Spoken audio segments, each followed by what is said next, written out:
You're absolutely right. During this time, about 5% of women died in childbirth, about 1 in 20. But what I'm talking about is a loss of 80% of men's DNA. This chart uses human DNA to estimate the human population through time. And if you look right there, there is a blip where it stops rising so rapidly, where the human population kind of slowed down. This is a chart that only tracks Y chromosomes, which are only found in males. And that same blip is instead a massive decrease.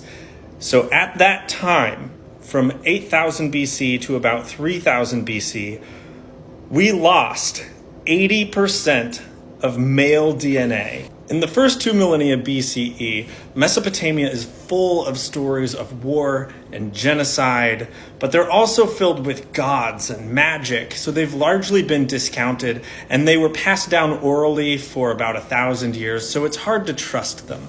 Archaeologists look for mass graves or some kind of evidence that these battles took place and just couldn't find it. But what they do now is if they know when a genocide was supposed to have taken place, they can find a cemetery from before that time and a cemetery after that time and do DNA tests on the bodies in both cemeteries. Next, they'll essentially do a paternity test to see how those two groups are related. What they're finding in Mesopotamia is that it's not uncommon for a cemetery after a major event to have about 40% of the female DNA from before that event, but none of the male DNA.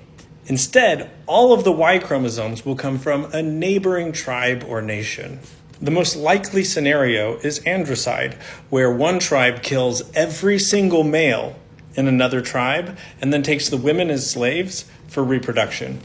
Using this technique, they found that the Yamnaya people, a Northern European tribe, very likely committed the largest genocide in human history in about 3000 BCE, killing nearly every Neolithic man in all of Europe. If all of these violent genocides are the origins of the oral histories of Mesopotamia, then they would be culture shaping, and they would be a part of the culture that wrote the first laws in Mesopotamia. If this was only women dying in childbirth, then it wouldn't explain why the women's DNA was being passed on and the men's wasn't.